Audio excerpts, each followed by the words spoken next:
Welcome to the Gashacast, the podcast where we will be talking about every single episode of Kamen Rider X8 from the first to the last. Today we're covering episode 3, but before that, allow me to introduce myself. I was about to introduce Rad. Yeah, no, not yet. I'm Sean, or Sapaida, or Creation, and I'm your host. I'm Rad, and I am the co-host, or at this point, one of the co-hosts, because, hey guys, at this podcast's Inc. at the moment, the Gashat Inc., whatever you want to call it, we have a lot of people banging on our doors to get in on this great action, because, hey, we're the best around at doing podcasts about EX8. We're probably the third one to do it, and we're the only ones that exclusively talk about EX8, so we're absolutely the best at doing that thing. So, everybody is getting down on us and wants to get on in that action, and so we have here in the building of several other buildings that are not this one that I'm in right now because we're not actually together, we have our new co-host, Mage. Hi everyone. My name is Mage. You also may know me on YouTube as Button, from Cute as a Button 56. So hi guys. Welcome to the podcast. Thank you. I'm really excited. Last time, me and Rad sort of introduced when we got into the fandom, so if you want to do that, that would be great. Alright, I'm basically kind of the fandom baby around here, because y'all said that you got into it like Forze or O's. Yeah, around that time. I got in Kamen Rider Ghost around like episode like 20-something. It's so extremely recent. Yeah, you haven't even been here for a year. Yeah, I'm very new to this fandom. I actually kind of got into Power Rangers first, and then I got into Super Sentai, and then I got into Kamen Rider after one of my friends, Maddie, he was like, "Hey, Case," I almost used my real name. "Hey, Mage, you should watch this show, Kamen Rider." And I'm like, all right, fine, I'll do it. And then I didn't sign up for this heartbreak, but here I am sobbing because I love Ghost so much. I feel like that's how it kind of went for all of us. The transition from Power Rangers to Sentai to Rider, I mean. Although the sobbing part is true too. Yeah, my favorite series are Forze and Ghost, and I would literally die for Prince Elaine, so. Well, thanks. I say Elaine. I know it's pronounced Alan, but I say Elaine. All right. Well, that's a good, like, it's hard to really, there's, like, several people that don't even call him by his actual name, because, like, Flowers calls him Feathers. Yeah, I was about to say, Flowers. Yeah. He's just so innocent. The whole time I was watching, I couldn't help but be like, when is he gonna eat something other than takoyaki? He's not. Never. That's the only thing he consists on. Why not? Well, because he, like... It's like Nito and the goddamn mayo, except I don't want to vomit when I look at him. Oh, jeez. Well, alright. Okay. Well... Rad, what were you gonna say? I was going to say that, like, it's definitely a new kind of thing that we've got going on right here, because not only do we have Mage here with us, we also have a slightly new format for the show, in that last episode we had a lot of talk about, like, the episode as, like, a play-by-play kind of thing. And while that was pretty nice and everything, we also wanted to have something that was a bit more of, like, discussion-based. So today we have topics laid out for the show, and kind of an order of how things went in the episode. Not, like, perfectly in that way, but still, it'll be a bit more coherent. I feel like. But first, consider that a sneak peek because breaking news.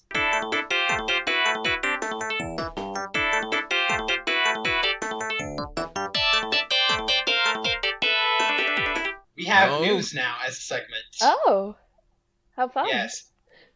So I have a few things for us to discuss if you're interested in it. So the first I would like to go over what shows are currently running. X-Aid. Quickly. We have X-Aid, we have Zyuohger, we have Zyuohger. Zyuohger. God. No. Stop this. I will not have Northerners and Southerners having their wars about how to pronounce things. This isn't Northern versus Southern. This is actually how you pronounce it. This is how those kind of arguments start, alright? But let's all agree that all words are subjective and just forget it. Words aren't real, actually. Fuck you.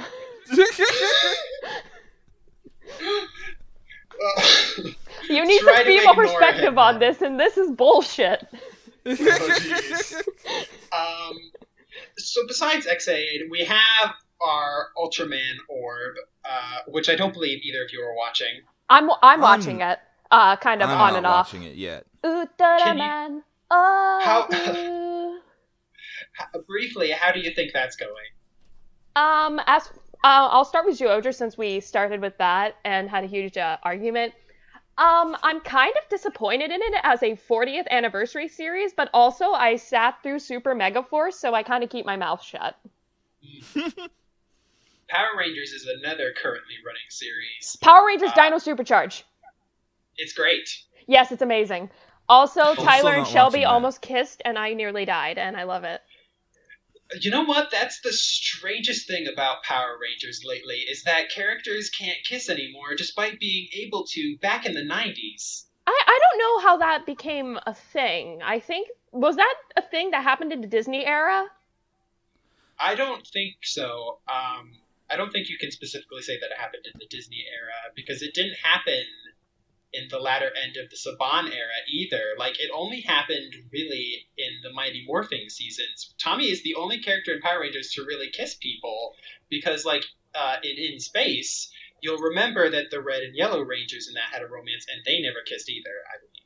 Tommy Oliver is a bitch anyways, so... Well, that's rude. I mean, he's kind of a loser. Like, let's all be real.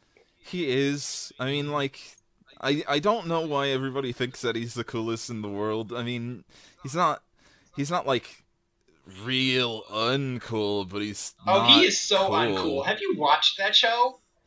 Not recently. I mean, the only time he's ever been cool is when he was the Black Dino Thunder Ranger, and even then, he was kind of a dick. Or not a dick, but... He wasn't cool, he was just a better character because he was that's what I'm saying. Old man. I will say that, as I don't get the music that these kids listen to nowadays. As a Black Thunder fucking Black Dino Thunder. Ranger. Yeah, there you go. As that one. He was a lot more interesting as a character in general, and I liked him as like the teacher role for like everyone else. I like him in the mentor role that he had there a lot more than the kind of weird teen role that we had for a while. Weird teen. I feel like that's what a lot of Power Rangers fall under.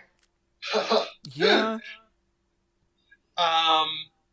So I actually have some Power Rangers. Actually, most of the news is Power Rangers related. But if you want, you can talk about Ultraman Orb real quick first. All right, Ultraman Orb. I'm kind of behind on it a little bit, but like I'm enjoying it. But this is mostly like my first like real Ultraman because I started out with Max, and like so this one is pretty interesting. It's pretty fun. I really like the Schnooter Kaiju. Oh yeah, man, that one I saw it the other day, and it looked a lot like Shin Godzilla to me. Oh my god, I really want to see Shin Godzilla. He's my son. Well, that's some of the important news that we have to talk about today. Funimation raked in over $1 million in the Shin Godzilla limited release, and they're going to be extending it to the 27th. So everyone will have more opportunities to see it now. Yay, I can Well, bully my friend into bringing me. it's not everyone, unfortunately. Some places actually aren't getting the extended release of the movie. It's only certain locations. Ones that had like a lot of turnover when it came to who came in. Right. I don't know if the theater that was holding the movie for me is still going to be showing it. I gotta check if the like showings got updated or whatever. Right. But last time I checked, I didn't have it. Yeah. It is unfortunate, the limited release. But it will be good news for some people, and everyone out there can check if Shin Godzilla is available near you on the Funimation website page for Godzilla, where they have a sort of a tracker for that, and you can put in your address or your zip code. Welcome to the gashacast. being- We're talking about shit that isn't X-Aid. It's fine. This is a new section. We'll get to X8 in a little bit. Yeah. The news won't take much longer. In Dino Supercharged news, the first 8 episodes were added to Netflix, and since Nickelodeon doesn't believe in reruns, now a bunch of people will be able to catch up. I especially recommend the episode Home Run Coda, Oh yeah, that was a really good episode. in which a caveman becomes a baseball star. I also really liked Forgive and Forget, I believe it was. Oh yeah, that one was that was the one with the race. Yeah. Who's That one was Ner? that one was full of excellent jokes. Yeah, that was great. Who is Ner? I'm Tyler, and this is my wallet. I don't understand what's being said at all. What is? Maybe Let's you should talk watch about Power Rangers that X8. are actually good. Well, Real quick. This ain't quick. Sorry. I have just a couple more things to say. So, Garo's 2005 series is going to be getting a release here in America, The probably fuck? on Blu-ray from Kraken Releasing, and they have plans to release more of the series. And the Power Rangers comic is still going strong, and they recently announced at Comic-Con that there's going to be a crossover comic between Power Rangers and the Justice League. and it's apparently going to be canon within the Justice League. Are you kidding I me? guess so. Yeah, no, it's a thing. Yeah, the Black Ranger Zack is going to accidentally get teleported to Gotham City, and Batman, the rest of the Rangers have to save him from Batman. Oh my god, this is gonna be like amazing. I need to read that. Yeah, for I those of also you who need to. don't know, the Power Rangers comic is actually quite good. And as someone who has watched the original Mighty Morphin Power Rangers a lot, I can tell you that it is definitively better than that series in a lot of ways. Yeah, I haven't. I've only watched a few like episodes of the original Mighty Morphin. One of them being Green with Evil. So I have really no other subjective opinion. All right, that's all for news. Yay! All right, let's move on to the main subject of X-Aid. Yeah, well, this episode was the third episode in the line, and it was called, at least some people translated it as, Bang, That Jerk Is Coming. Like none of the other subgroups that had subs the episode so far has translated it to that, but we're going to be referring to it as "Bang, That Jerk Is Coming" because that's just funnier. Yeah, it is. And it's more accurate. It is. We all know from last week that Rad has a rivalry with Taiga because he hates him. Yeah, I fucking hate Taiga Hanaya, and it only got slightly quelled by this episode. So do you guys want to talk about Taiga first? I don't know. Yeah, sure. I'll lead off because I hate Taiga Hanaya, but I I actually, for some reason, I hate Taiga Hanaya less because of this episode. Not entirely less, because he's still a huge jerk. God damn it. But, like, it's... for some reason, a lot of the actions he had in this episode actually made me pretty endeared to him in some ways. Really? Not to break too much from my kayfabe, but, like... one of the big things that I liked about his character is that he did seem to really care about the people that he was up against.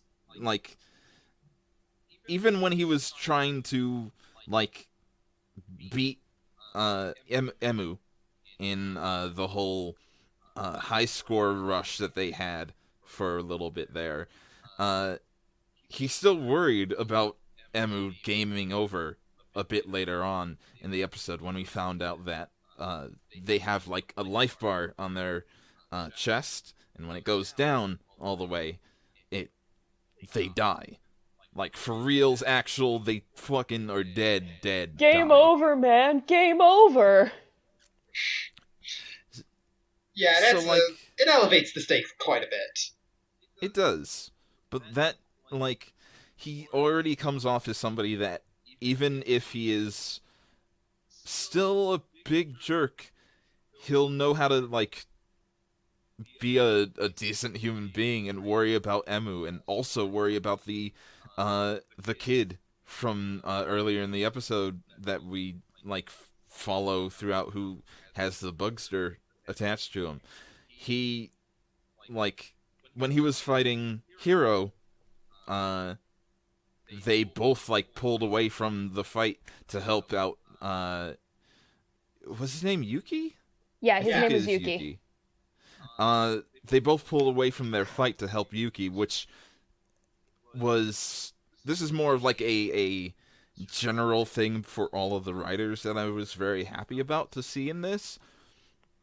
But even though some of them have, like, kind of weird moral stuff going on, they still have a good basis for their heroics, and they still want to help people from everything that I can see. And that is really important to me, even if they're, like, even in the case of, like, Taiga, who is very clearly a heel, Chaotic like, asshole.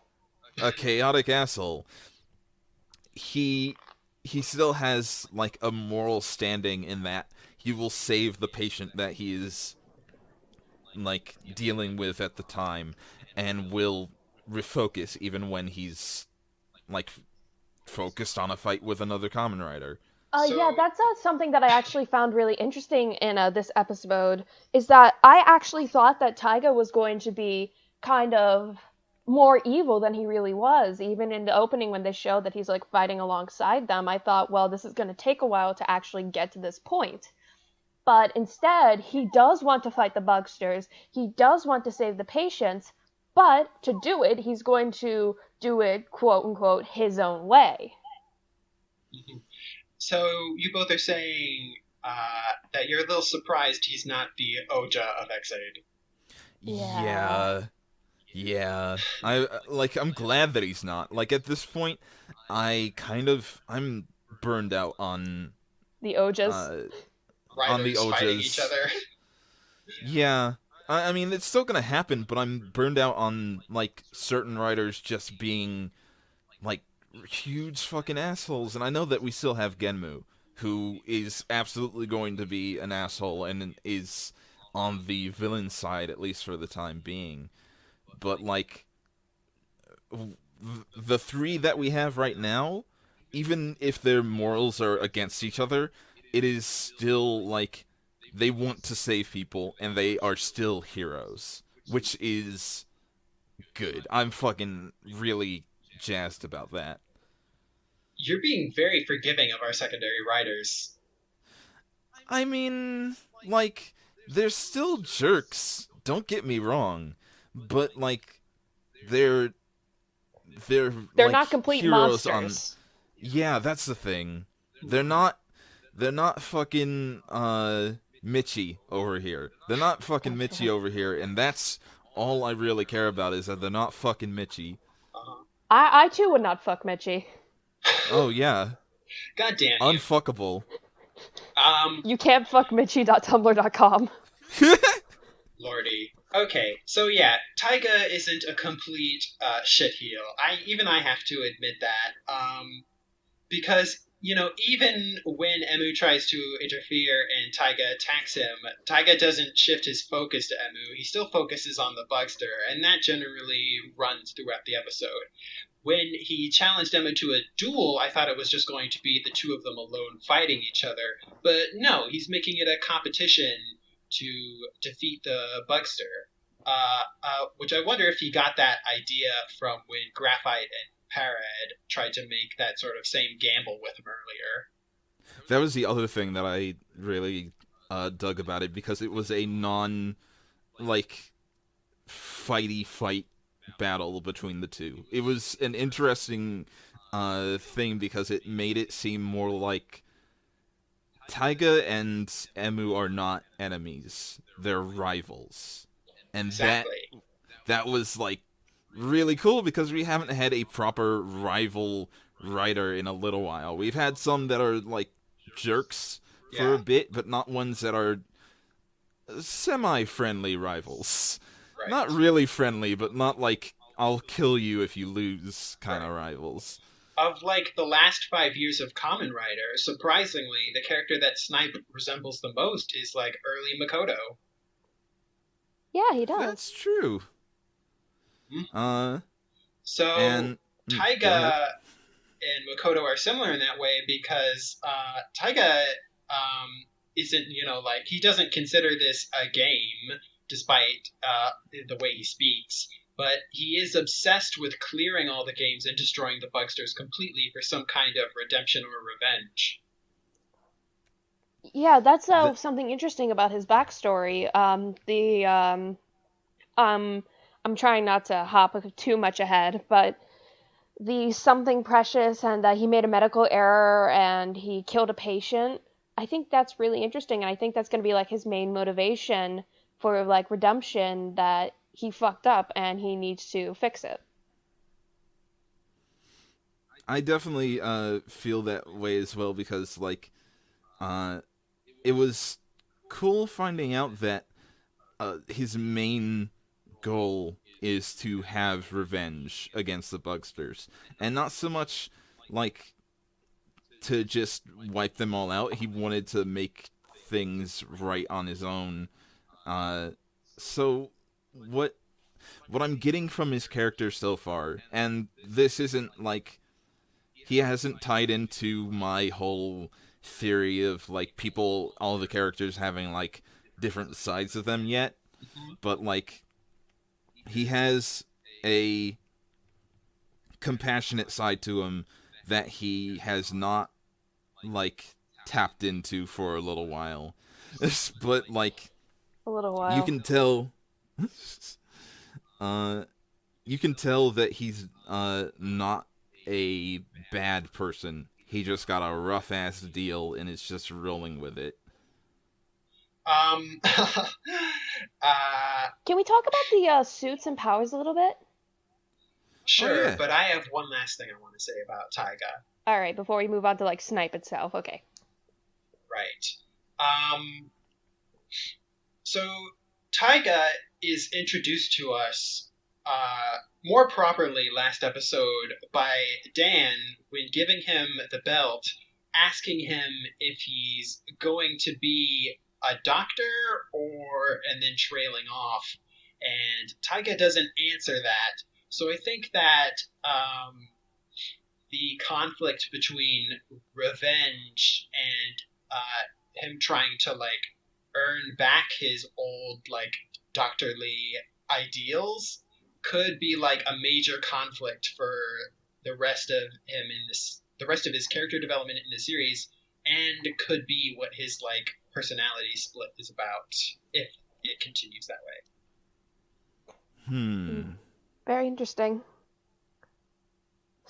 Now we can jump over to all of the like equipment and game mechanics in this episode, because there was a lot of stuff brought up in this episode.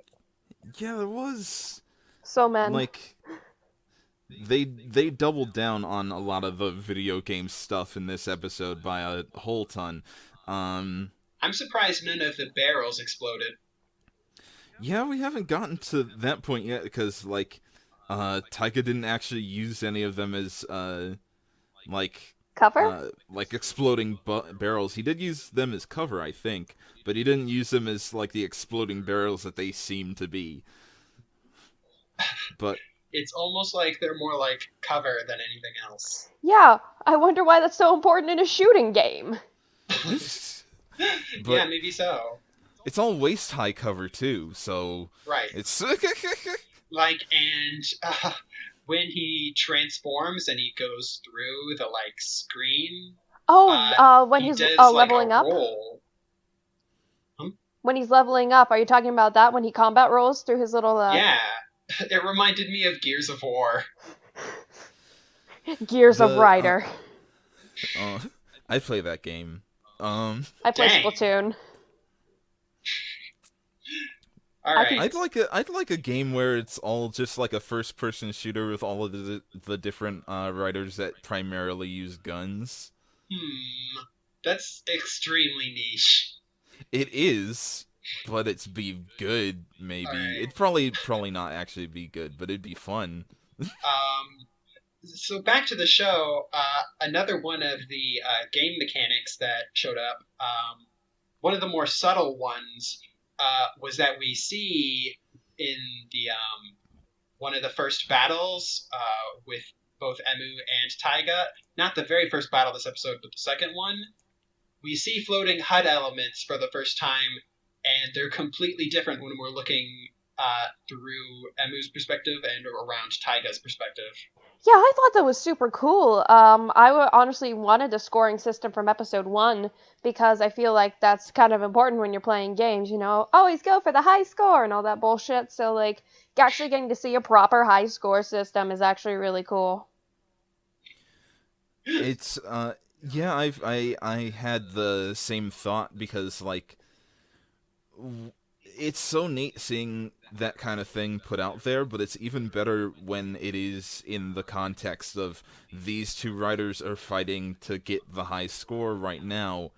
That's Exactly. like it's one of those like things where you see like so many little things in this series are like nice simple callbacks to actual video game stuff that you don't need like big fucking references and everything. I mean, they still happen every now and then. I mean, you got fucking Metal X-Aid later on. Yeah. Oh, yeah, that was really super cool.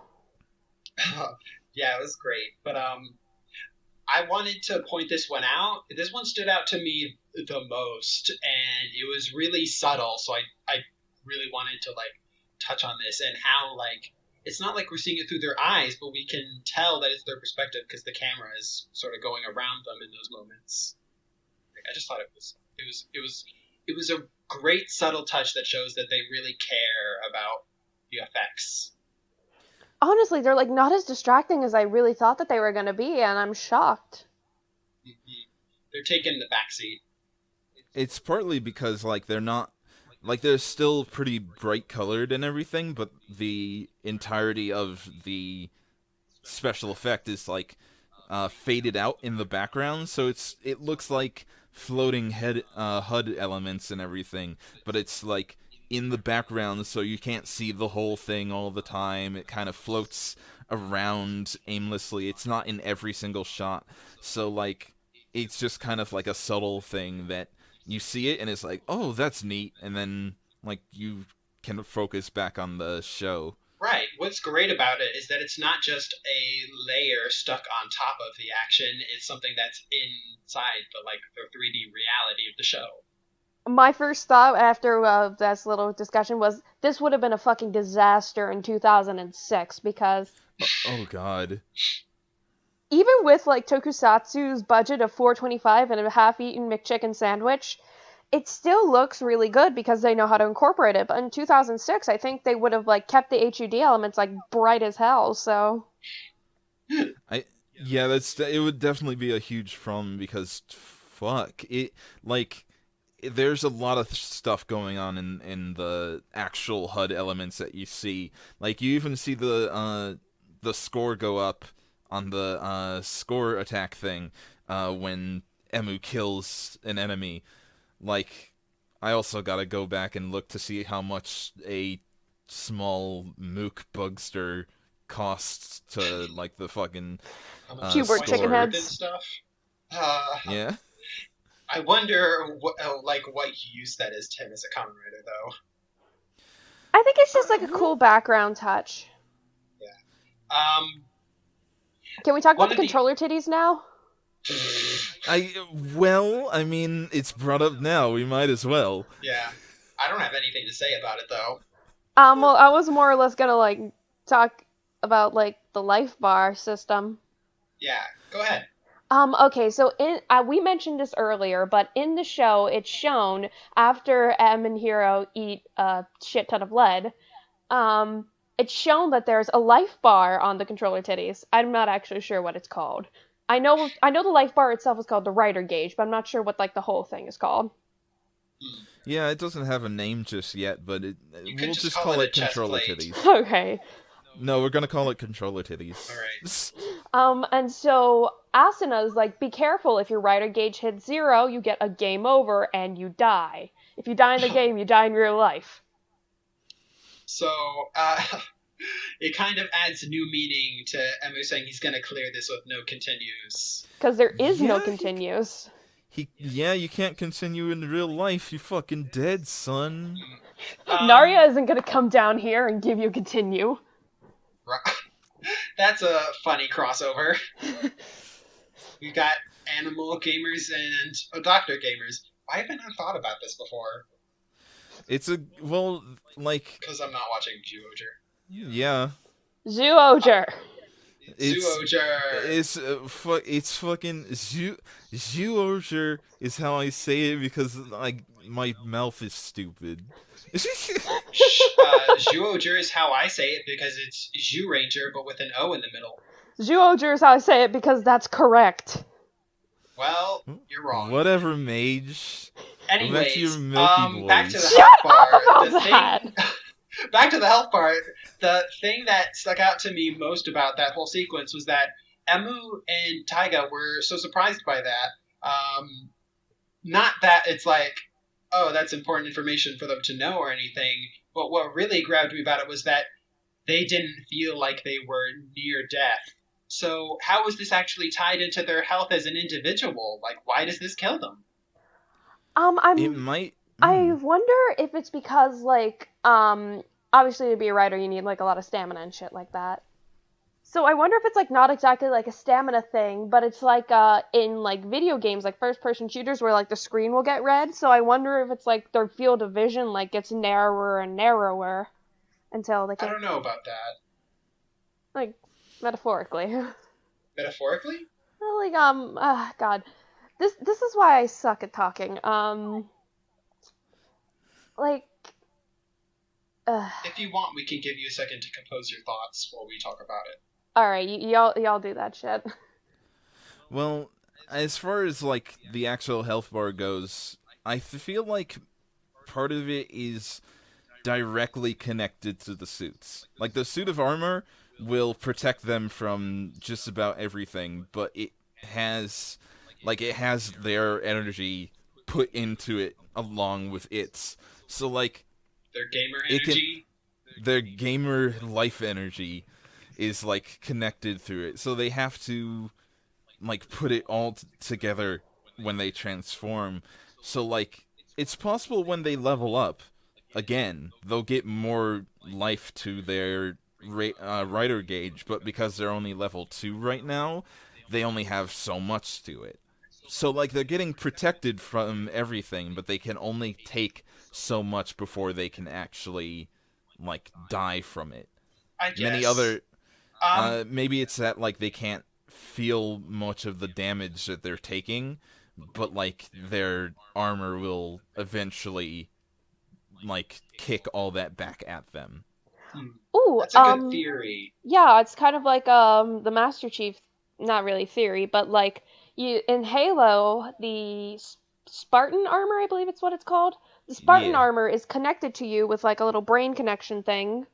But if you sever that connection, then like the 1,000-pound armor will come crashing down on your body, and even a super soldier can't take that much. So I wonder if it's something like that. That's fun. Damn it. I resisted correcting you because I was a huge Halo nerd, and I know that it's called the Mjolnir armor. Well, it can it's suck. a Spartan armor can because suck. I know, I'm Give me a terrible. second. Let's please move on. I'm sorry, I'm a terrible nerd. What a fucking loser. I can't believe that I couldn't resist that. I'm the worst. You are. Anyways. I'm the fakest gamer girl out there, don't worry. I'm the fakest gamer boy out there. I play Bayonetta on easy. I don't give a fuck. Both of you are scrubs. Exactly. Say that to my fucking face, you northern piece of shit. I will. Great. Get down here, you fucking Yankee.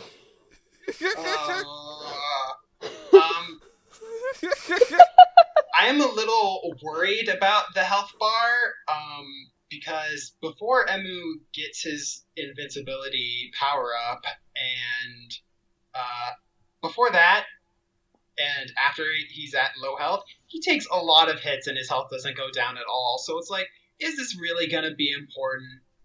Like, that was kind of a weird scene for me. Because I was like, well, his health bar would be empty now if he took all those hits.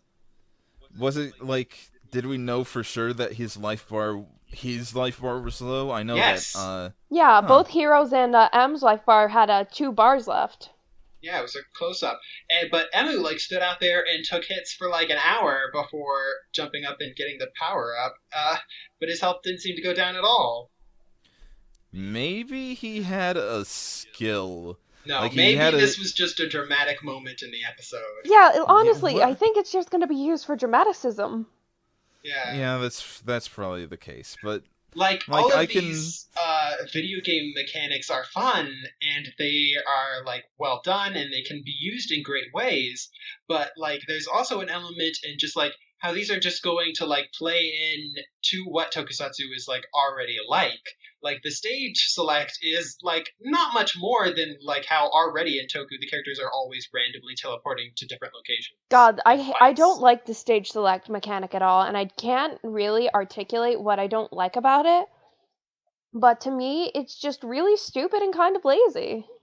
Does it feel like a band-aid over something that they've been doing in every show that just kind of draws attention to it?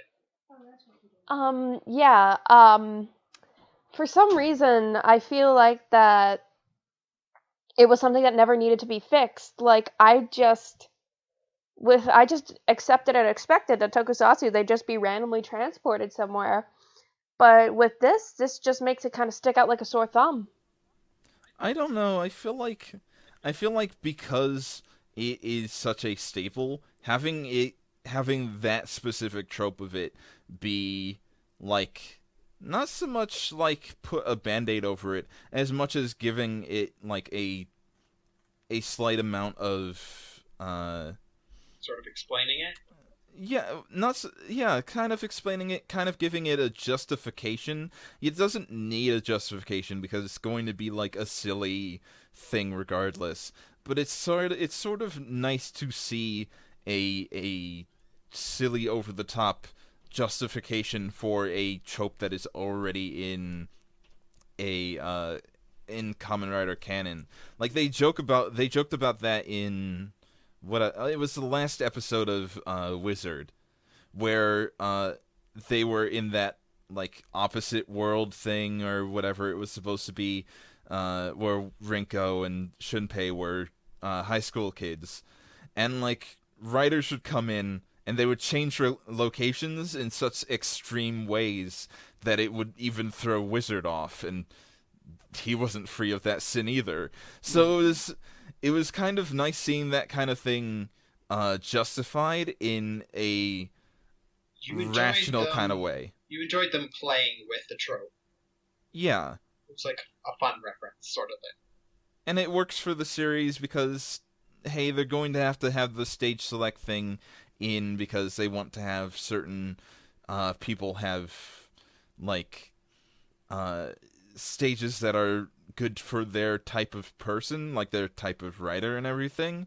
And this could justify for having some really cool locations instead of just like Giant normal ones. quarry. Like, yeah, maybe a bad example, but maybe this episode was a bad example of them doing a cool thing with it.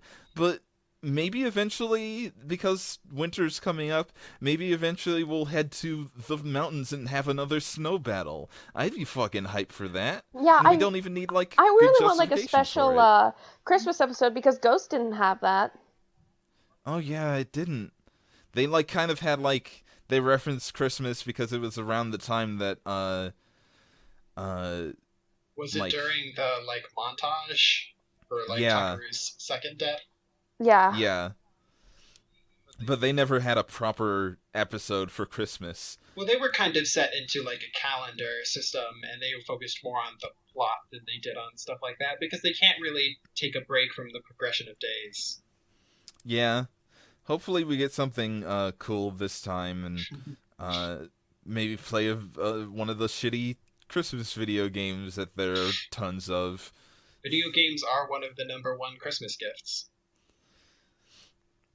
So, like, on that at least, on the state select, I'm cool with it. If they do, like, neat stuff with it, instead of just kind of switching to, like, the more normal places that tokusatsu stuff happens in, like, any number of things that Toei uses all the time, I'll be pretty happy about it.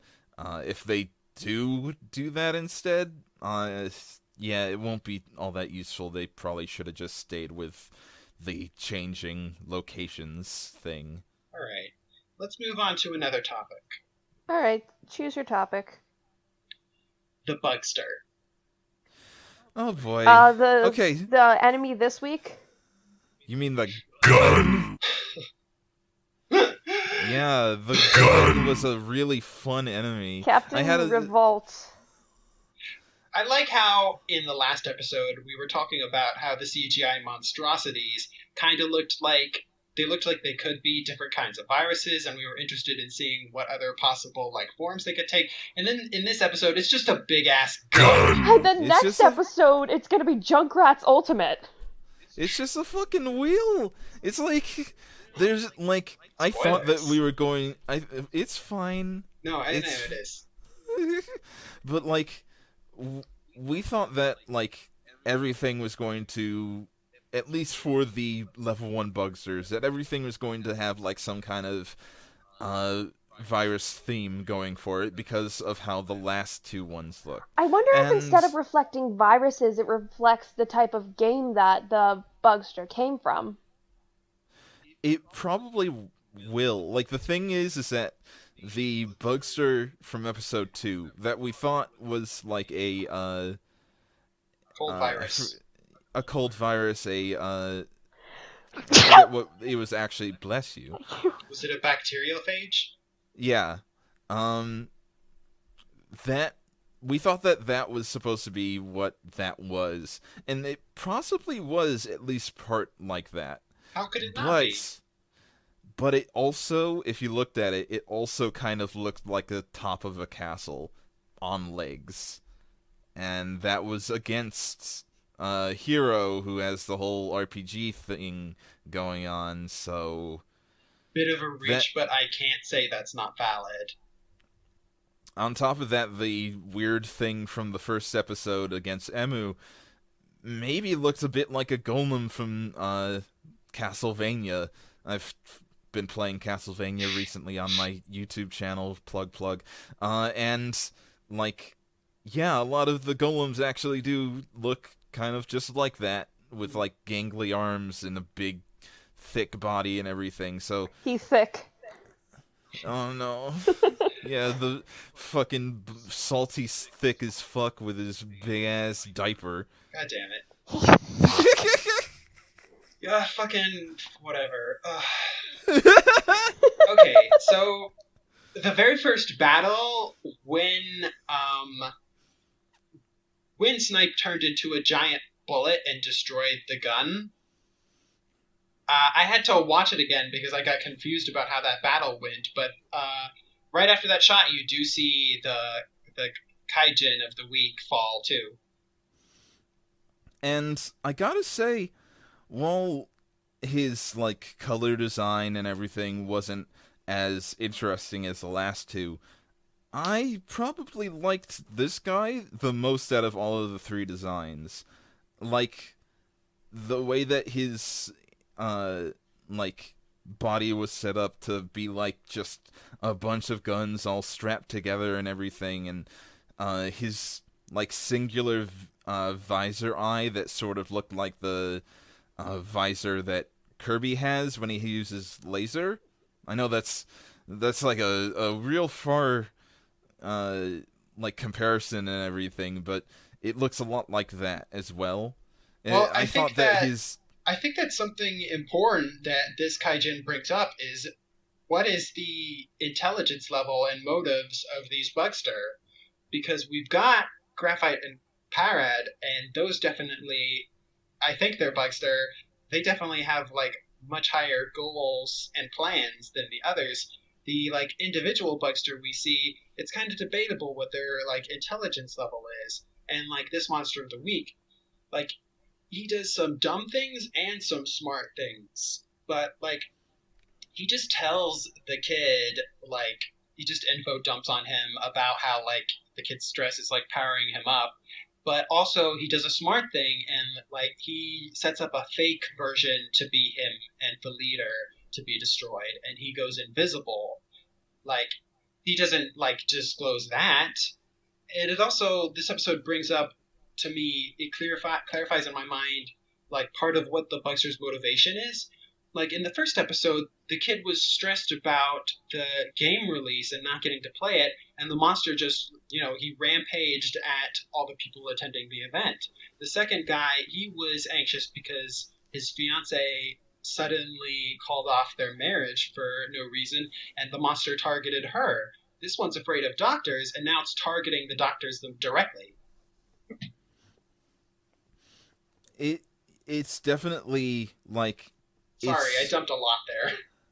No, it's interesting seeing the Bugsters act the way that they do, because partly, yeah, it is based on the emotional state of the patient in question, and partly it seems like they're based on the tropes of the villains from the games that they're supposed to be from, because like Salty, for example. Same. Huh? Oh, you said salty, and I was like, same. Oh, no. But, like, Salty didn't speak much at all. He just kind of had, like, a theatric kind of to himself, because platformer villains don't speak. They don't really have lines. They just go and do like evil stuff. Yeah. And like the villain from the second episode, we didn't even get his name. Yeah, he was from an RPG and he wouldn't shut up. Yeah, he wouldn't shut up. He had like plans of making the wife, well, the fiance, his wife, and taking the guy's body as his own and everything. And that was really tropey RPG stuff, and in this case, the villain this time, he has, like, a lot of cunning about him, but he's also kind of goofy and doesn't... Hammy. Huh? Hammy. Yeah, he's pretty hammy. That's a good way of putting him. Almost all of the villains work on the tropes of a lot of the villains from the games that they're from, and that works in such a good way for me. Right. I wonder what determines, like, is it random? What determines what genre the Bugster is? Is it like what video game the patient plays the most? I don't know. I don't think that it's based on like the patient itself. I think it's just like the Bugster gets into them, and they have like whatever genre it is at the time that the Bugster that gets in them is. It's like, I think that it's mostly random. It's just lots of coincidences happening because it's Kamen Rider. Right. How do you feel about this, Mage? How do I The feel about the Bugsters? Honestly, they're just villains of the week to me. Like, I like how they're based off of the different games, and I feel like that as we progress and they get like different genres, then that will also be like how the writers like get their other power-ups. No magazine spoilers or anything, but there will be other games that they will be able to access, and that's how the Bucksters are going to uh the fucking evolve. I'd like to see how they actually do handle that, because there there are a lot of different genres that are going to be coming up eventually, and so far we've seen Bugsters on like the three main uh, types of games that the writers are based on. I wonder if we're going to start getting ones that are based on maybe more like obscure things, if we're going to have ones that the writers will not be based on at all, or if we'll have sort of like a ghost situation where we'll get a bunch of different like types of monsters that are based on the writers and their powers and everything, and eventually they'll just start reusing some of the suits. I don't know if we'll always have like a new You don't think we're gonna uh have a new monster of the week? You think it's gonna be kind of like there's gonna be like this like group of like 15 or 20 monsters, and they're gonna be reoccurring until the end of the show? I maybe. mean, that was kind of what Ghost was like. It didn't have a lot of monsters of the week. I Yeah. like that formula, honestly. Yeah, I don't mind it either, because like sometimes a specific suit will be really nice and you'll want to see it again. So like, It would be interesting to see how some of the bad guys we've seen so far could team up. oh yeah, that'll also be a pretty interesting thing, is if uh what I would like is once all the writers are all together and like on the same side and everything, we have all the monsters that are based on the same games as them come together and make their own team, and like have them fight each other like that, and have like I think Like, they did something sort of like that in Ghosts, where they did like a team pose or something. Maybe I'm wrong. They I did don't it in remember some that. season. They did it in some season, and I forget what it was. I like these monsters so far. Like, my first instinct is to say they're a bit Sentai-like, but honestly, in like recent seasons of Kamen Rider, the monsters of the week have had a lot more personality than, like, say, in the early Heisei era. Like in Yeah, that one, it's a that's bit of a like a toss-up if they're gonna have personality or not, and like usually only the generals will have a personality. yeah, that's for sure, because like we got a good amount of personality from the last two ones, and like I said with Salty, he didn't really have much going on with him, mostly just because he was a platformer villain. But like, yeah, I like to see how the personalities of them grow, and maybe eventually we'll have another situation where some of uh the villains start working uh well, not the villains, but some of the bugsters start like being okay guys as well. Oh, I just Somehow, had a I don't theory. see that happening Huh? because What was that? What's your theory, Mage? Remember how I was talking about the whole like Bugster coming back? What I think that they're gonna do is like the Bugsters aren't gonna come back, but they're gonna be from like the different levels. So like because M had said in the first episode, "Oh, this Bugster is salty," the boss of this level is salty. So that implies that there are going to be like more monsters from the same game. So it's just like there will be another boss. I don't know, maybe named Spicy or something. Oh no, that's That'd Graphite. be that'd be interesting. Is like having more enemies from the same like game sent out and everything. I'd love that, actually. I wonder if Graphite could be a boss from an early version of Mighty Action X, and like maybe a particularly bad one because he's inedible. Well, we still don't know if the bosses from Mighty Action X are based on rocks or if they're based on like spices or tastes or Salt something. rock. I'm not. I was about to say, I'm not sure graphite is a taste. Yeah, no. I chew on a lot of pencils. Graphite doesn't have a taste. It tastes bad. Yeah,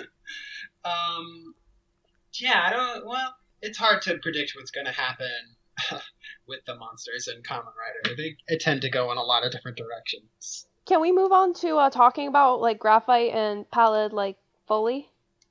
Yeah, although I don't think I have much to say about them. I have a couple of theories regarding graphite and pallid, and I call pallid pixel pants. Pixel pants is to me as to what feather is to flowers. Flowers is, for the record, for anybody that's listening to this and isn't in the know, Flowers is a person from Tumblr that watches a good amount of Kamen Rider and other stuff and also plays tits, so, Did you have to mention that part? Yes, anyways. Now people are going to be wondering what tits is. Don't! Well, illegal! Look it up. Illegal! It's not actually, but look it up. No, Dun-dun-dun. if you're under 18, do not look up that damn game. Yeah, I am the law. No one under 18 is going to be listening to this, I hope. Hopefully not. Right. Alright. Do you have anything legitimate to say about Graphite and Parad, Rad? Well, I kind of cut off Mage, so go ahead. Alright, well, my first theory about graphite and pixel pants, graphite is like the prototype and kind of like the mother virus of like all these little other bugster viruses that he can send out with his weird chainsaw gun thing. And pallid, because Taiga recognized graphite, but he didn't recognize pallid. So I think pallid is an evolved form of a bugster, or possibly the end result of what happens if a bugster fully takes over its host. Maybe it can like freely switch between a human form and a monstrous form, and pallid just chooses to stay as a human form because, let's face it, he's pretty attractive. I hate to admit it, but very Kamen Rider. It is. I'd like to think that's how that goes. I'd want Pallid to have like a cool reveal that he was the person that set the like 0 day in motion, like whatever happened on that day. Like he's the case 0 patient. Yeah, that'd be fucking sweet, actually. Like if his whole deal is that he was one of the first people that got the virus, and from there it just kind of went out of control, or even more possibly if he was the one who made the virus in the first place and got taken over, and now the virus is in part of him. Yeah. All this talk about viruses and mad scientists is just getting me thinking about Amazons. Believe in Amazons! That show I need to catch up on because I haven't I watched a couple episodes of it and it was like, yeah, this is cool, but then I stopped because Vor. I needed to Vor. Because of life. Okay, so we're getting off topic, back to graphite and pixel pants. I know this is kind of a little tangent, but I noticed that Pixel Pants had like a bunch of wires hanging off of his coat. Like, I hope that that's like something that can be used as like a power or something. Like he'll be able to, like tentacles. Yeah. What, like Enter? Don't remind me of that motherfucker. Enter's really hot. You'd stick your dick in him? Yeah, I mean, like, okay, we're getting a bit too blue here. So Sorry. let's just no, it's fine. Just um, It'd be cool if let's he did just something with those. yeah. I still But don't know if which one of them is Kamen Rider Genmu, if either of them are. yeah, people are saying that it might be him. People are saying that it might be Dan. I'm in the Uh, camp of it's probably Dan. yeah, I think that it's probably Dan, I think but it's like probably Parrot. there's also people that think that it's just graphite. So like it's hard to say because like something got pointed out to me, and this is like something sort of related to scans. So if anybody has heard of the scans and knows about it, but there's something very uh, interesting about the belt that he has on. So maybe check that out. I don't know, Dun like dun dun. I'm trying to like check out his gamer like his controller titties because on like the controller titties on all the suits there are like the two powers they can use. So like on M's there's like the hammer and the sword, and then on Heroes it's the fire and ice and all that, but I can't seem to find like a good like close up on the gamer titty, so I can't tell the powers to see if it's like the exact same thing that graphite uses to like spread the virus to everyone. Hmm. It would be I it would be interesting if Graphite was the one who transformed into Kamen Rider Genmu, because I always like it when the monster costumes Henshin. oh, hold on. I What's going think on? that oh, you like dropped for half a second for me. Oh, So sorry. I missed that. And for me too. I was saying that I thought it would be nice if Graphite was Genmu, because I like it when the Kaijin suits Henshin. Oh yeah, that's true. I love that kind of shit too. Uh, One thing though is that like if Pallid actually ends up being also a monster, it also fills into another thing that I love, which is a very Sentai-like thing of a character being mostly human form and then turning into a big ass like sexy monster. So hopefully we get something along those I lines. mean, Alright. with the design of graphite being extremely spicy, I mean, I'm not the purveyor of monsters that a lot of my weird friends are.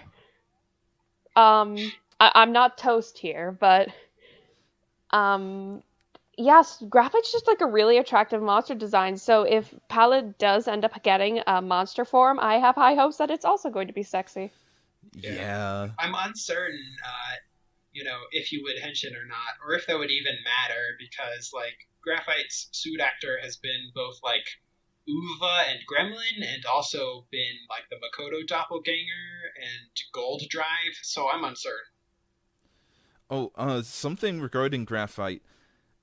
One of the things that is interesting about him, and we've seen it like almost all the times that he's shown up, is that he seems to glitch out.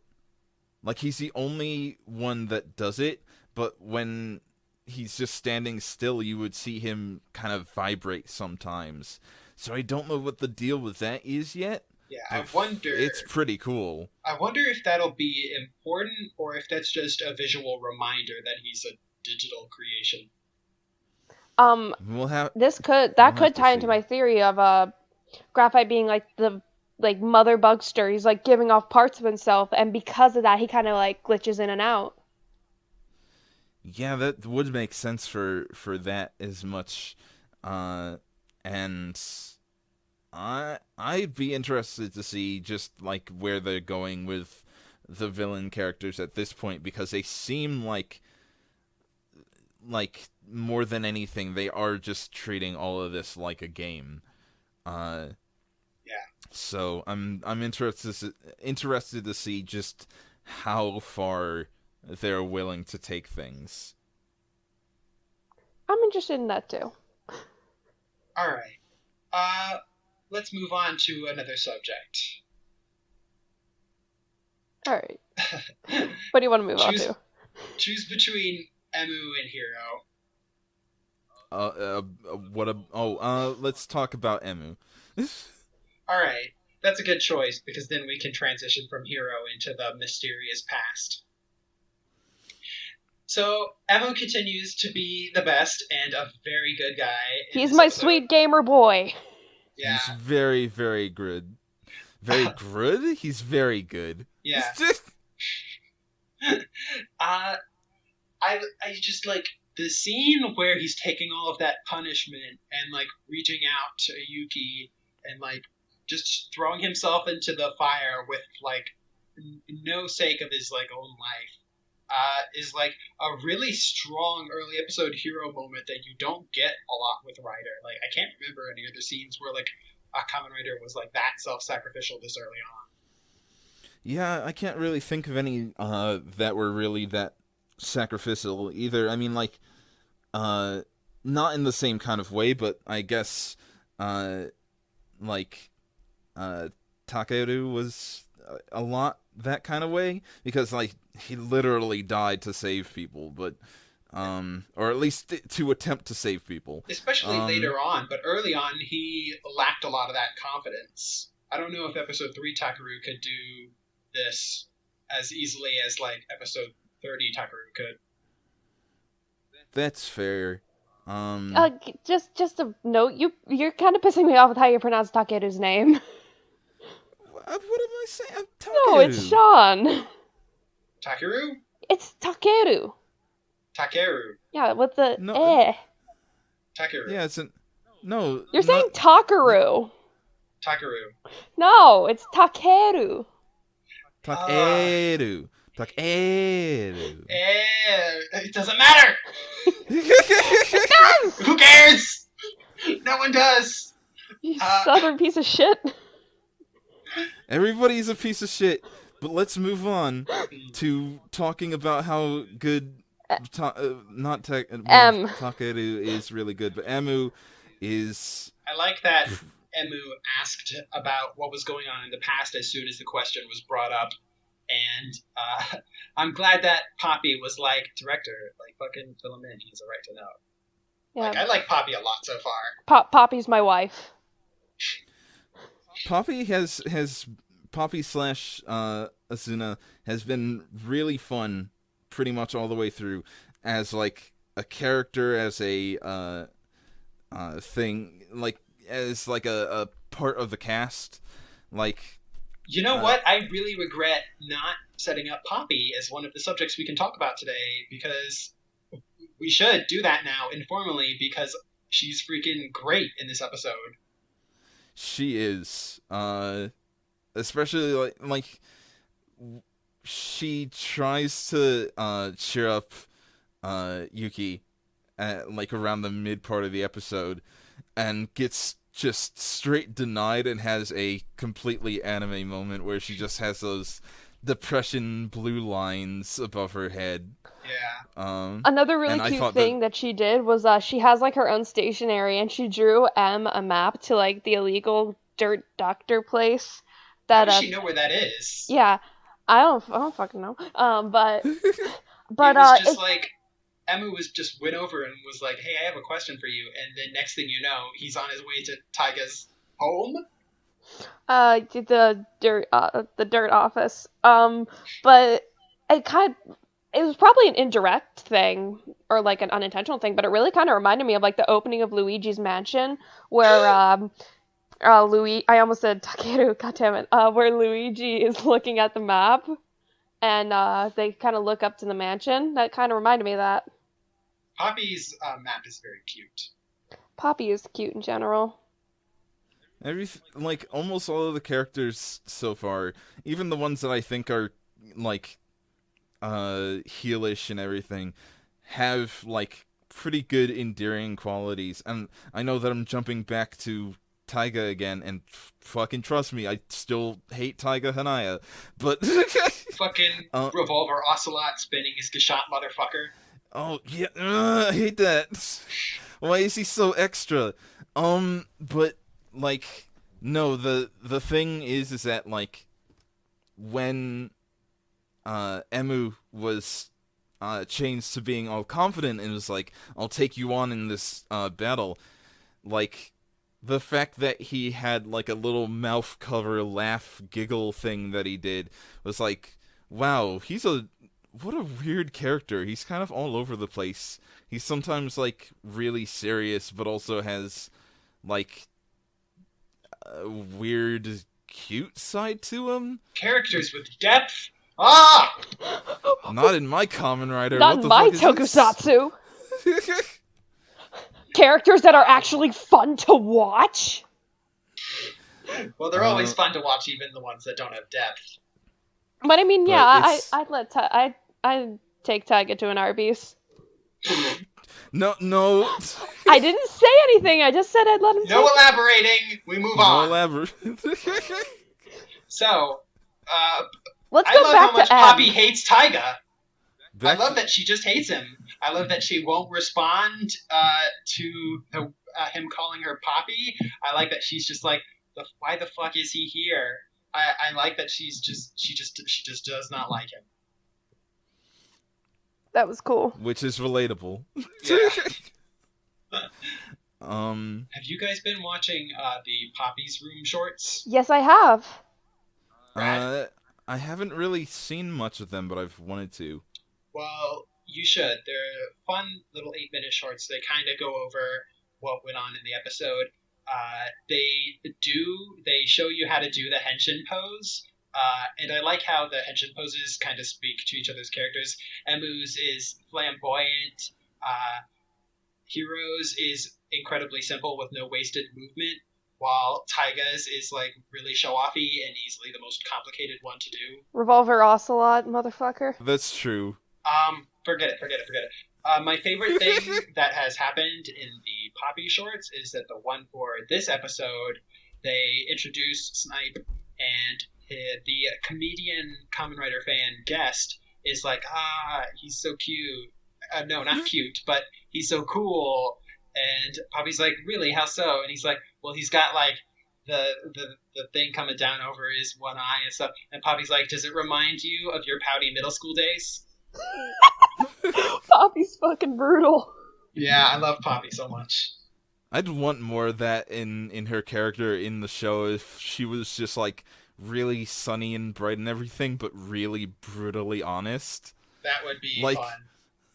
I would want that more than anything, and I hope that shows up more.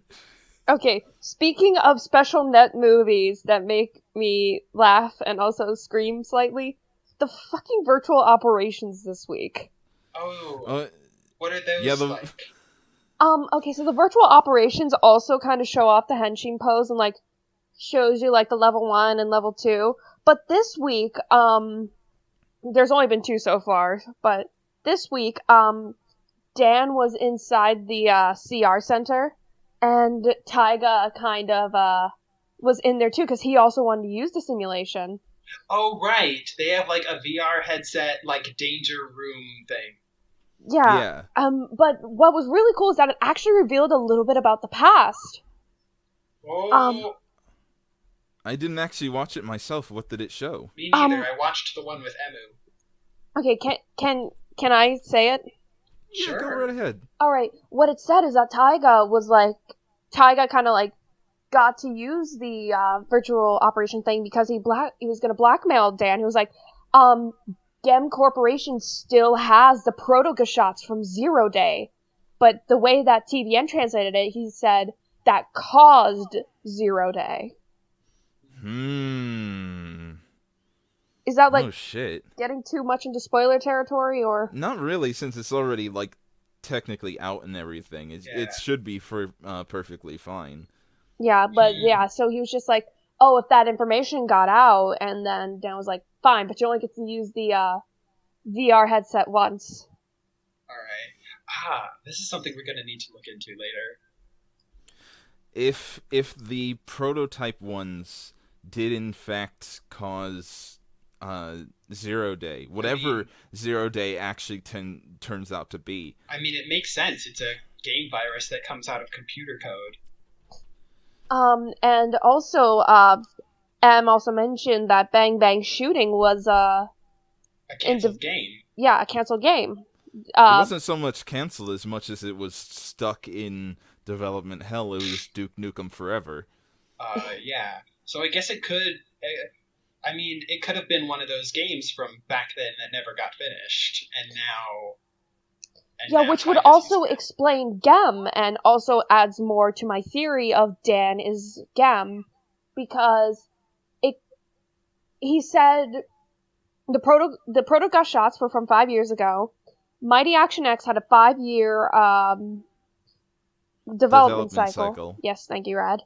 And Zero Day was 5 years ago. So, and we know that Gem's level 2 transformation music is different. It holds out the Mighty Action X instead of doing Mighty Action X. It goes Mighty Action X.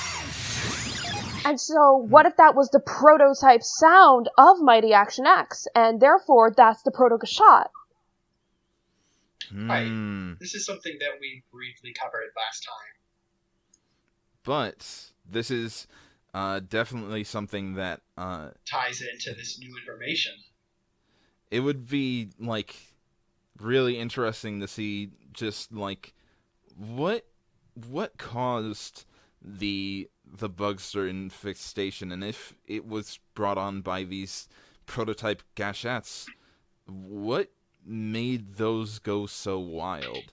Like, what is the thing that made them start making the Bugsters in the first place?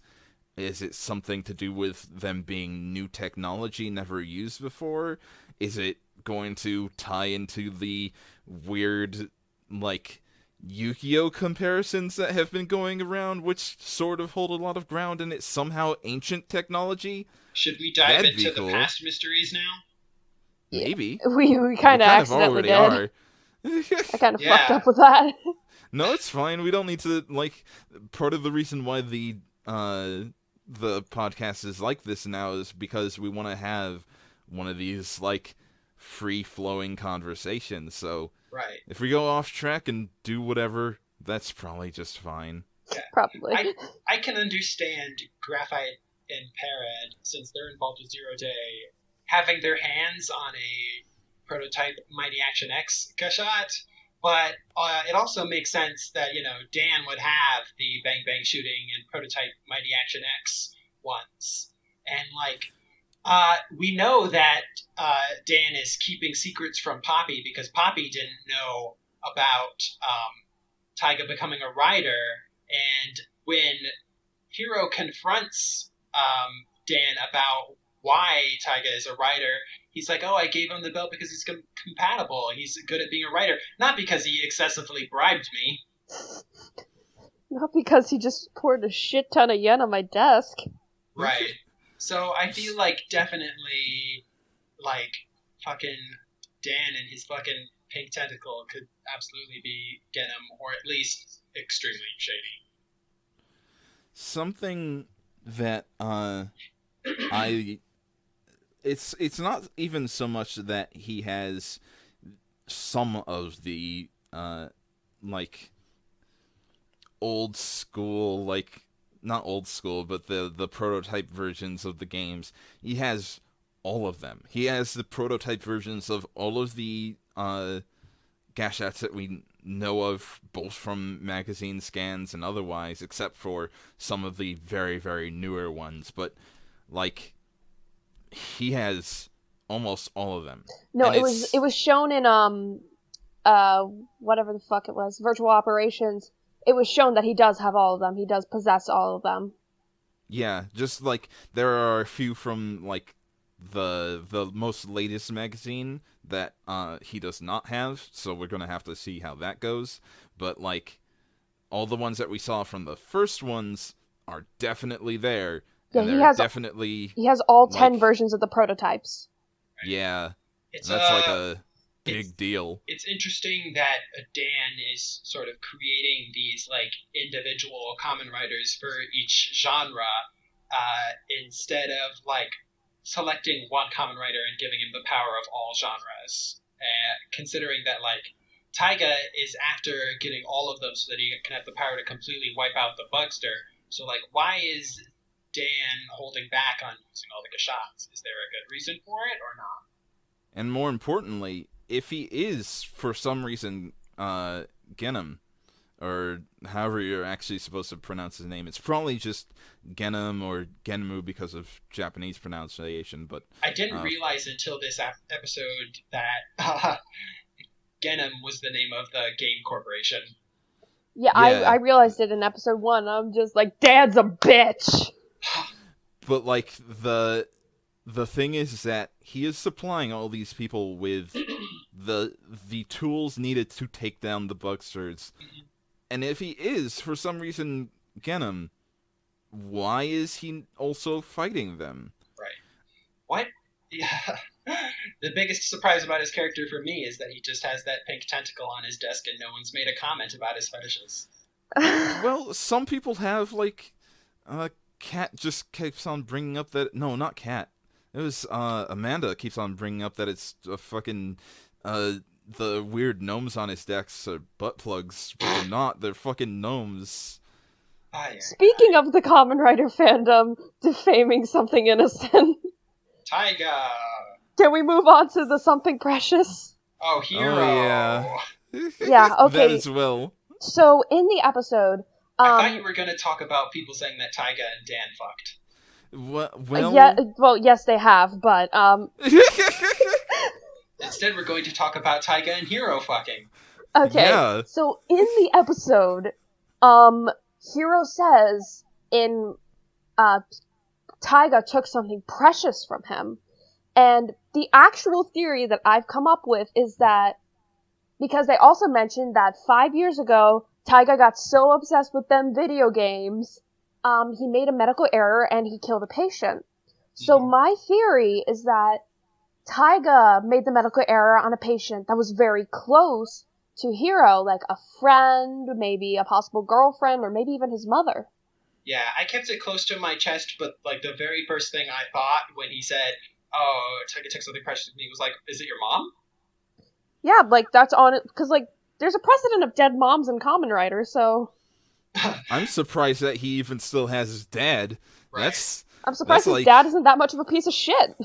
Like, I don't think we're going to be getting any backstory on Emu or Taiga's patients, despite Emu's like early childhood a medical emergency.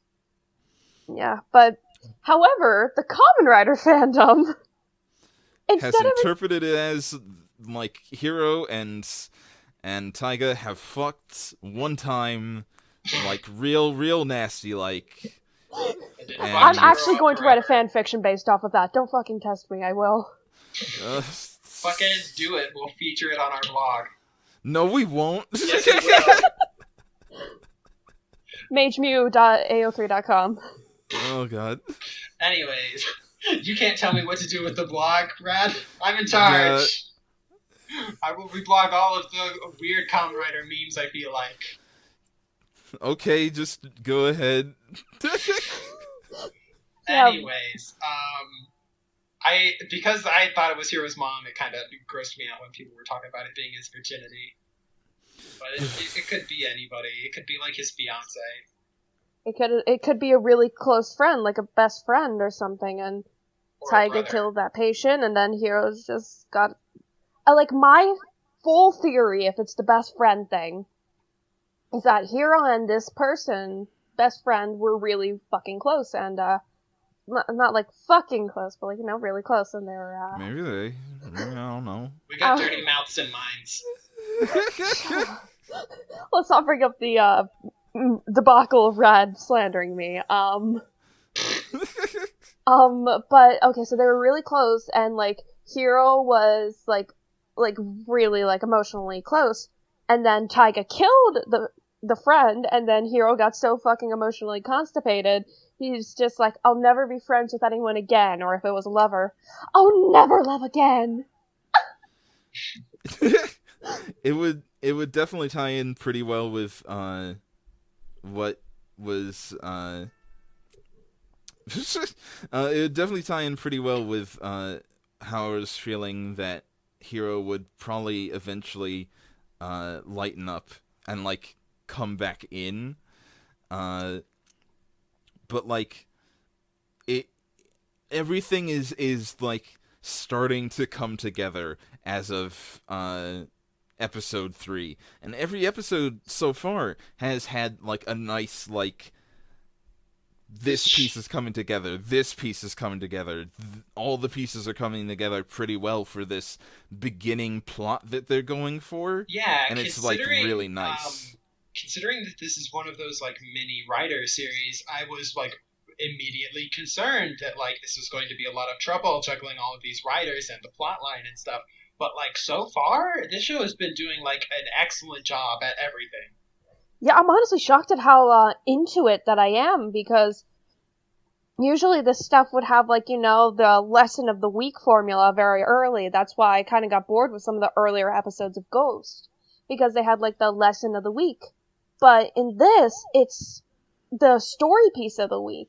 It's like, oh, well, M's a doctor because of this. Oh, well, there's more than one person who's compatibly a common writer. Oh, well, shit got real on Zero Day. I feel like more than anything, the way that the plot is coming out is pretty close to how the plot came out in Blade. Like, not just on a writer basis, but also on, like, things trickle down. Yeah. And it's coming out in a pretty interesting way because of that. It also has, like, the... I wasn't around for Blade, but I feel like it has the good memeable quality that Blade has. That's very true. I'm waiting on 11 minutes of breath. X-Aid memes. Right. I'm waiting on bated breath for X-Aid Mads to show up on any video site. I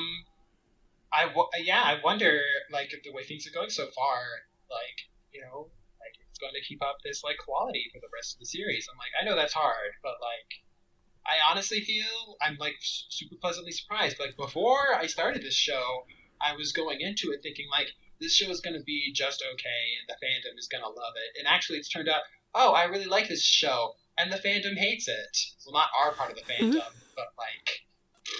The stupid part of the fandom. We're not going to sub this. It looks dumb. There's a good amount of people that are just really not behind it, almost entirely just on the designs of the writers, and that's a bummer, because the designs fucking rock. Yeah. Another thing I liked about Poppy's Room is that in it they just called X8 pink and didn't make a big deal out of it. That's, like... I mean, like, there's no way that you can't call him pink. He's not even magenta, like some people would call fucking Decade, who's pink. He's not even a little purple. He's hard pink. Yeah. But, as a note, we might want to start, like, closing up the podcast, so... Right. The podcast, first episode was like 2 hours. This has been, like, almost an hour 30. Yeah, but... I think we've covered everything. We have, like, business to attend to. Specifically, Sean has to get to class. Alright, so I'm just going to really quickly read out here the wonderful we still need to talk about Laser. Don't worry about that. We'll talk about Laser next episode when we see more of Laser. We'll have a lot to say about him. All right. So this week we got a response to our questions from Fran at starsicle.tumblr.com. That's star and then icicle without the I, first I. And they say that they think that Emu is doing fine, how he's sweet and he cares about his patients, and he thinks it was smart on Toei's part to make a pediatrician in a show geared towards children. He's a little stubborn, especially when it comes to saving a child. Risking your life to save someone isn't new in Kamen Rider, and he's fitting right in, and that his outfit is cute. All true. All very true. 1000% agree. As it stands, when it comes to Emu as a hero, because we didn't touch on that too much, all I can really say is that I like how they are presenting him as, like, act first and think later, right? Because he seems like the kind of character that would do that kind of thing. He, like, at least when he's transformed, he seems like he would act first and think later and act on his heart. more than anything else. I would disagree with you a bit because I don't think he ever acts stupid. I think that whenever he acts, he goes into a situation knowing exactly what he's doing, but he does it anyways, which I think makes him really admirable. I think it's a combination. I think it's more instincts than anything else. Like, he trusts his heart, he trusts his instincts. All right. I agree with that. So Fran says that they haven't seen enough of Taiga to decide whether they like him or not, but that they're so used to his role in Ultraman X that they're a little shocked about how Hayato is acting now. Oh, yeah, I forgot he was in Ultraman X. Mm-hmm. He's a rival, not a true enemy. He wants to collect all the gashats, but for the purpose of defeating the Bugsters. They say, Fran says that they're selfish and drawn in by the power of the gashats, but in the end it's for a good cause, I guess. Taiga needs to realize that if he stops being a jerk, it'll be easier to collect them. But they say that it'll probably take a while for Taiga to get to that point. And they reference promo materials about how they think Taiga continuing to be a jerk will be a thing for a while. As for his past, since he was a radiologist, I can't really think of any big ways for him to cause the death of a patient, other than not following safety procedures for x-rays or MRI scans. A misdiagnosis got terribly wrong. I'm assuming he got a little power mad and went to level 2 before he should have and caused the death of a patient suffering from the Bugster virus. That might be the case because, like, for all we know, that kind of stuff wasn't, like, well known while the prototypes are going out. It could just be that the prototypes went out to the writers as, like, a new way of curing people, and it just went real bad. I don't think that he killed someone in an X-ray or MRI scan, because whenever someone dies due to that, it's always due to, like, extreme negligence, and it's always, like, a really horrible way to die, so I don't think they're going to do that in a kid's show. Also, it would probably take a little while. Let's not get sidetracked on how horrible those stories are. Yeah. Graphite and Parrot, what's up with them?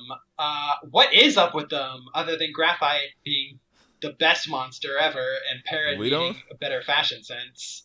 We don't fucking know. They both seemed to know Taiga, so they probably had something to do with Zero Day. Parrot is giving me the vibe of Kai from Den-O, which they don't like. Kai was a mess, unclear, and they hope that Parrot has a good backstory and solid motivation.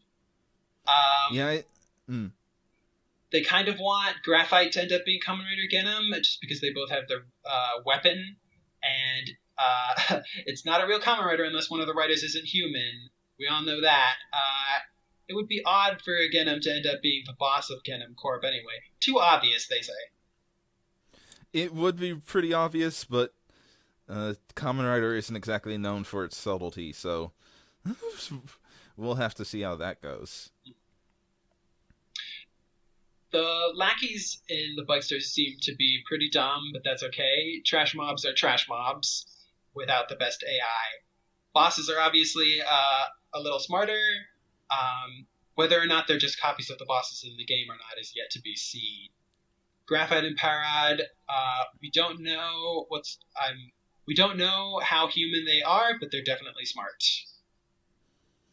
On the note of, like, from the same game, Taika did say that I forget the monster's name from this Captain Revolve. Captain Revolve. He said that Captain Revolve, or at least the gun version of him, was from the same genre as his game, but maybe not from the game that he's from. So we don't know how that's Poppy actually says explicitly in the game what Captain Revolve's mechanics are in Bang Bang Shooting. Well, fuck me then, I guess. Anyways. No, it's fine. That was fair. It's alright that you missed that. Fran also says that the health bar is odd, but a good way to measure when someone is going to get thrown out of their transformation. Or will they actually die? Are there extra lives? Is this a Nuzlocke run? Old writers just had it happen. This blends with the video game theme. They wonder if there's going to be healing power-ups for the riders. They like the stage select and how it's like a fighting game. They don't see the use for it outside of battles between the riders or like everyone versus the sniper. But unless a bugster decides to attack a populated area and they wanted to go someplace void of people for safety reasons, could be a good way to use it that Emu might do. Alright, That's fuck a me good then. point. Apparently nobody likes... Apparently I'm the only one who doesn't really like it. Hey, I agreed with you. Did you forget? Yes, I actually did. I think that last point is actually a pretty good one, but as things go, it is a bit like it does ultimately come down to if they use it well or if they're just going to do the standard stuff that already happens in Kamen Rider. Fran says, a lot is being concealed about Zero Day. We know pretty much nothing about what actually happened. The Bugsters disappeared after the event, and so did a bunch of the infected people. What happened to them? They're sure we'll get more information, probably from Taiga or Hiro or both of them. Not sure what's up with both of them yet. With Taiga saying he wants all the gashats, I'm wondering if he took one of Hiro's. I think they're suggesting that Hiro was also one of the old writers, but I don't think that's true. Ganem Corp is so shady, taking 5 years to make a side-scrolling platformer. Who are you? Mighty Number 9. Yeah, A lot the of Inti things. creates. I kind of interjected in the middle of what they were saying there, what they wrote, with my opinion. Let's see. Fran brings up that they know that Hiro was described as a tsundere, but they have yet to see that.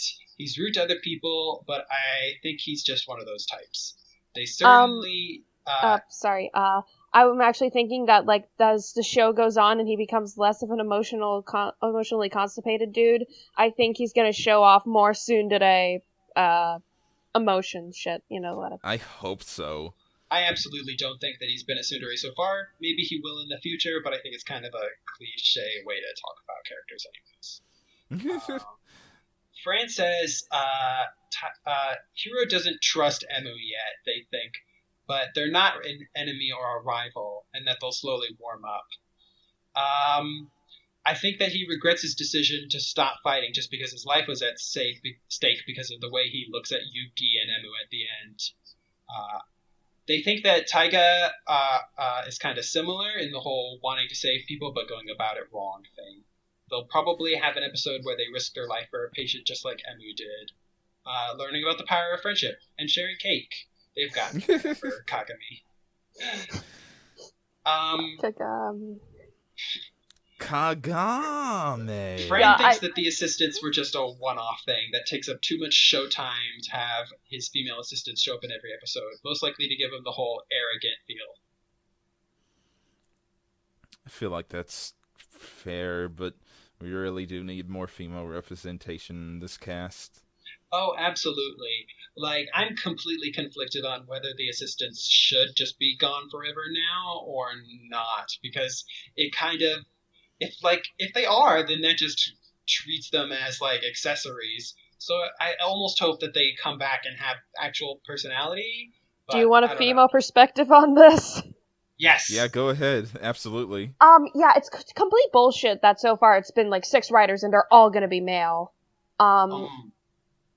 They're, like, I want to see me represented and not just, like, as, like, a joke or, like, for 2 minutes and then a girl gets beaten because, haha, she's a girl, there's no way that she can be a writer.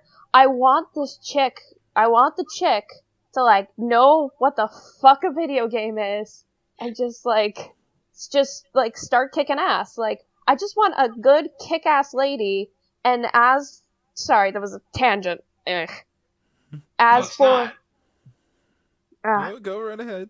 Yeah, but, like, I just want, like, a kick-ass woman who I can be very gay and love her. I'm bi, by the way, so. Yeah. Like, I just want a writer, female. I just want a female writer. Is that too much to fucking ask from Mr. Toei?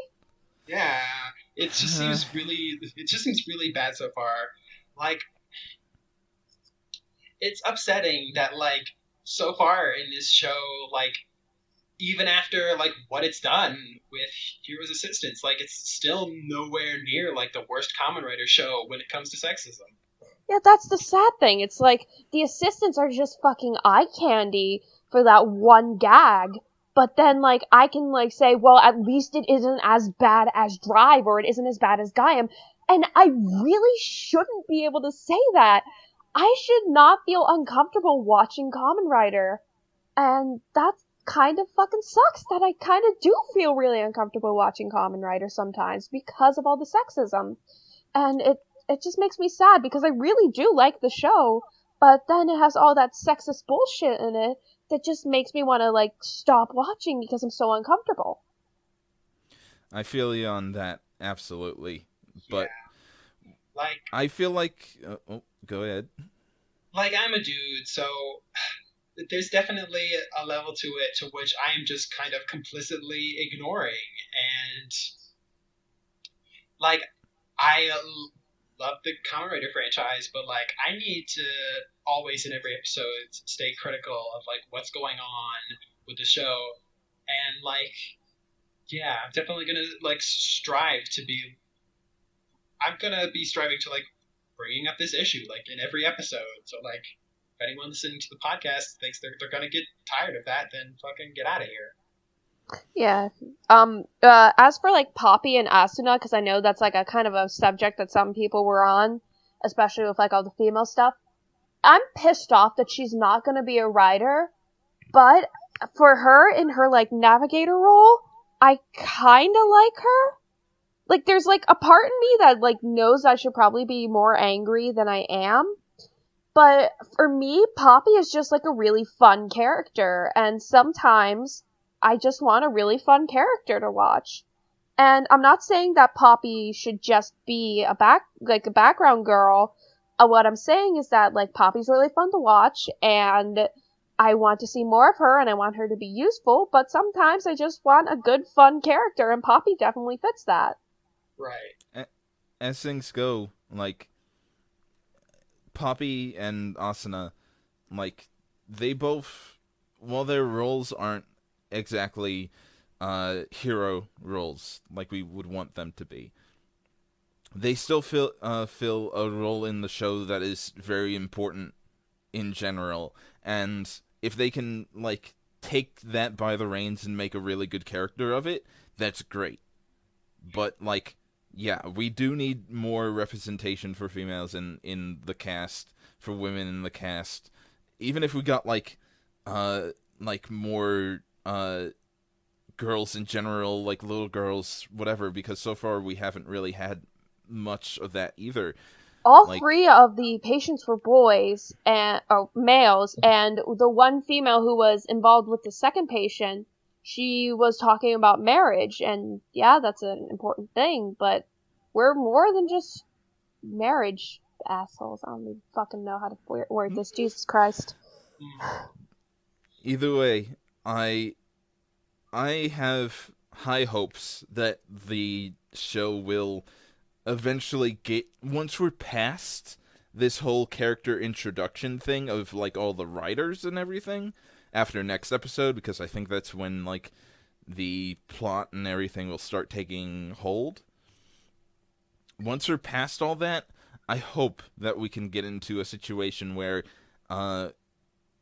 everyone will start having more representation and everything. And one more thing. When a girl gets infected by a Bugster virus... Uh-oh. What the fuck is... Sorry. I think I know what that is. That's my alarm.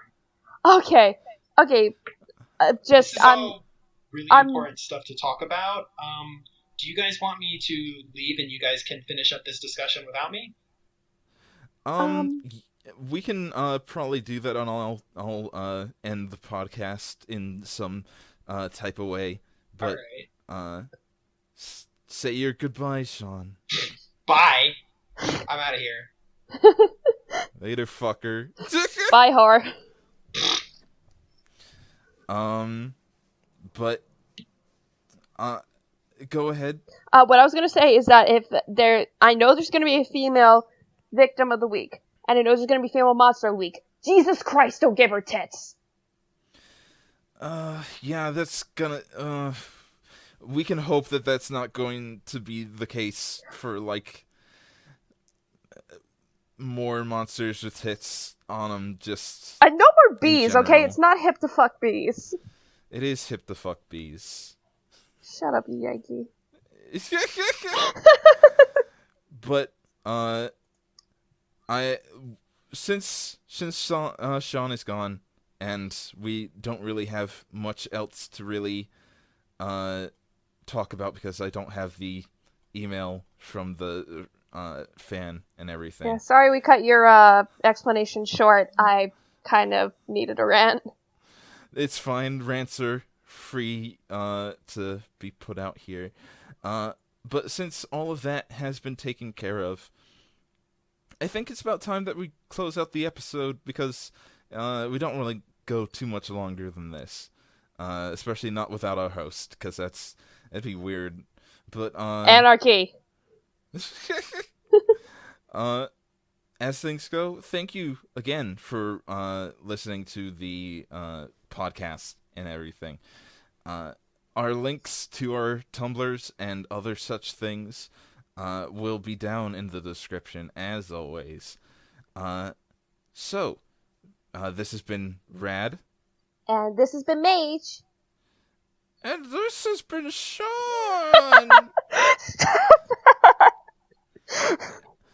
And this has been the good old gashacast. And thank you all for listening. We will see you next time on the good old gashacast. Bye, me, Sean. I'm Sean.